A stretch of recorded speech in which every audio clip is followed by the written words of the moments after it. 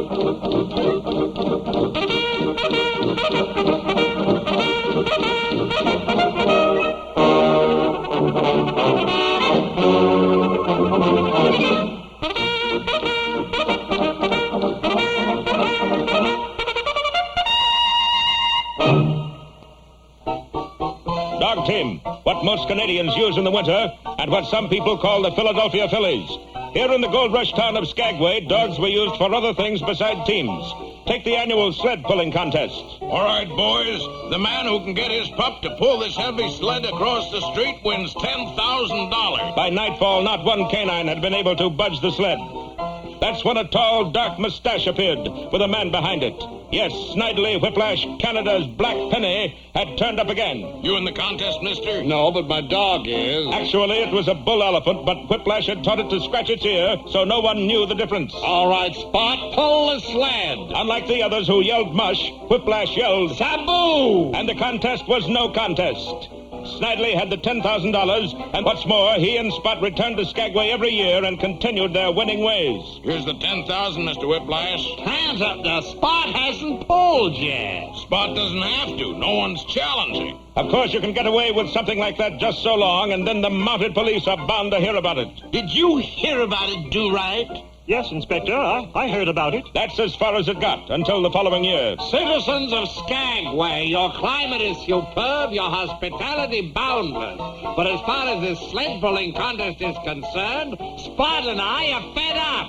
How can you say that, Mr. Whiplash? In 6 different languages, but it all means the same. We are bored. We need some competition. And that's why an appeal was made to the Mounties. Send Do Right in here. Do Right is confined to barracks, sir. By whose orders? Do Right's. Oh. Do Right, come out of there. Take your dog up to Skagway and pull a sled across the street. No to all 3, sir. What do you mean no to all 3? My dog won't go up to Skagway, pull a sled across the street, or let me out of the barracks. Will you, dog? Dudley's faithful dog, in reality a thoroughbred wolf, had turned on his master. He has a nasty disposition. Why don't you try muzzling him? I did, but he ate the muzzle. Then send him to a dog trainer. Same as the muzzle, sir. Roll over. Faithful dog obeyed his normal instinct. You certainly know how to handle animals, sir. There's only one way to handle a brute like that. Corporal Muggadugger, place Do Right's dog under arrest. By 4 that afternoon, every man in the post had been driven into the barracks. Men, we have an odd situation on our hands. How's the foot, Muggadugger? The foot's okay, but I won't be going out for polo this year. Quick, Inspector. Nell is entering the post. Daddy, wherefore art thou, Daddy? Oh, she must have gone for a Shakespeare lesson again. Nell, darling. Where are you, Daddy? Nell, my dearest, beware of the dog, else he will tear you to ribbons. Too late. Faithful dog had spotted her. Ah, but Nell always carried a popcorn bag. She had the wolf eating out of her hands in no time. Well, Inspector, I guess we can follow those orders now. What orders were those? Don't you remember? No, do you? No. Why not take a vacation? A keen idea, sir. Faithful dog and I shall journey up to Skagway and enter the sled pulling race. Skagway? Dudley and his loyal companion made it to the bustling little gold rush town on the final day of competition. Mr. Whiplash and his dog Rover. Spot, I'm sorry. Anyway, they are the only ones to get the sled across the street. Now, before I hand over the 10,000, is there anyone else who'll try? Aye, Constable Do Right of the Mounties will essay. Curses, that numbskull might luck out. As a precautionary measure, Whiplash drove stakes into the earth and then roped the sled firmly to them. I don't care how strong his dog is, he'll never be able to move that sled. What Whiplash didn't know was that this was the earthquake season. Sure enough, a tremor began in the glacier regions and manifested itself directly on the street of Skagway. The entire gathering was catapulted to the opposite side of the road. But Dudley, faithful dog, and the sled got there first. A new world's record. Here's the money, Constable.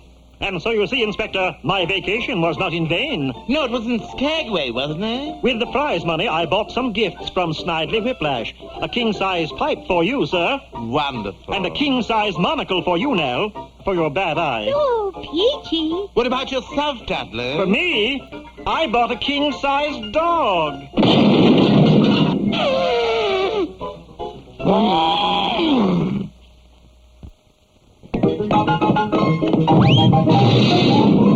Tune in again next week for other exciting adventures with Dudley Do Right and his friends on The Dudley Do Right Show.